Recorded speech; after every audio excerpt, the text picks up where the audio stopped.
Hey Stars and fans, it's Gloith here from Renegade Squadron. This past Wednesday, CIG dropped 3.10 to live. Now instead of making another video, Renegade Squadron was on a mission to purge the Xeno scum with their filthy singes from AC. It's a thankless job, just doing Christ Robert's work.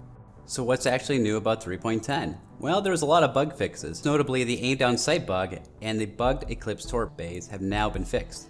Let's take a moment and savor this, shall we?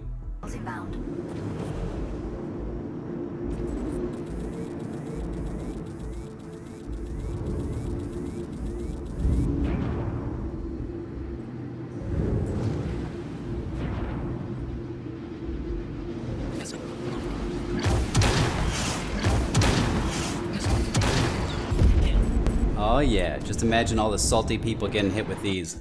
Now I'm sure some people are afraid of eclipses, but I can tell you there is one fear that rules them all, and that is the new landing and takeoff splines. Let's just take a look at how awesome it works.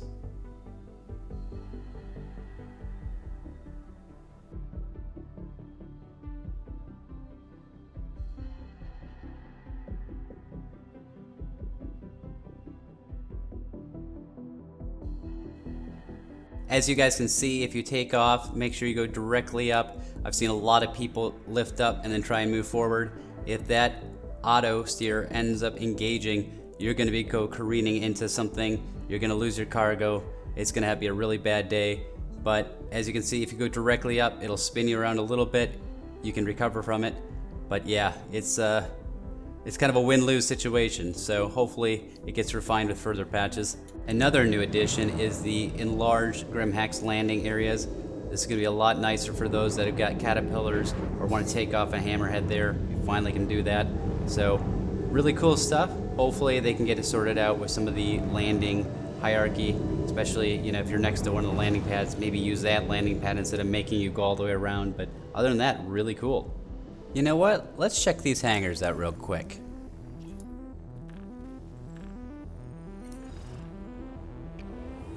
Landing gear deployed.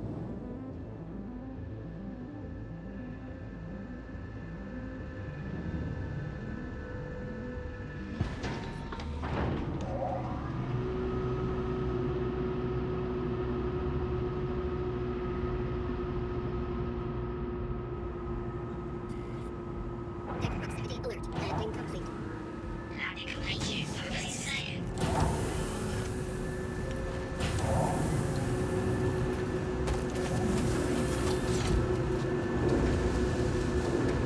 Doesn't that look just freaking amazing? Moving on to something that's kind of near and dear to my heart, and that is the flight model changes. So one of the things that you've seen is that there's now a more realistic atmospheric flight model where if you yaw, it's going to cause you to roll a little bit. Additionally, there's assigned distance fields that have now got some re-entry effects, which is kind of cool. However, on the space flight model side of things, there's been quite a bit of changes. Probably the most noticeable is the ramp out jerk that was added to the game. This allows for some rotational oversteer and a loss of translational precision. Additionally, they added some high-speed combat changes, but from further testing, really hasn't done anything to address the problem. Hopefully, they'll nail that down in 3.11 or 3.12.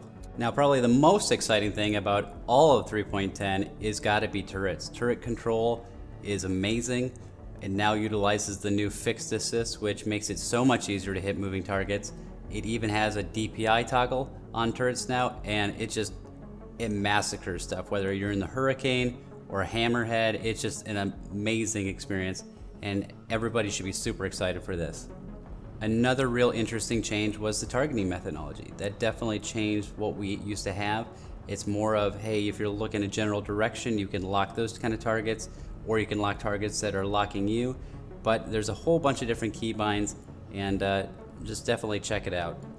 As far as ships getting added to the game, we have the P-72 Archimedes Emerald. Not a whole lot there, it's just green.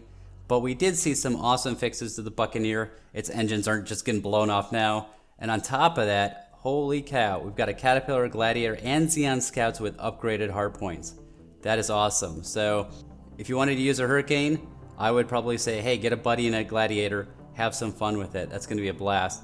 And also, we now have paints in the in-game shop.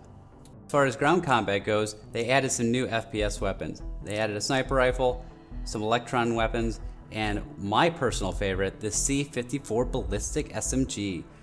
Let's just take a look at how devastating this thing is as well.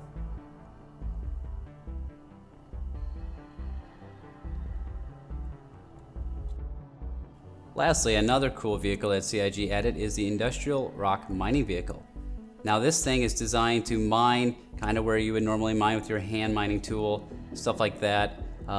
Otherwise, you would need a prospector to mine anything big, but maybe someday we'll get these big cave structures and we can run around inside the caves with this machine and do some mining. After all, you can only mine so many tiers in AC. Before I go, make sure to like, subscribe, and comment on any of our videos and live streams during the month of August for your chance to win that Anvil Hurricane. I will see you guys next time. Renegade Squadron signing off.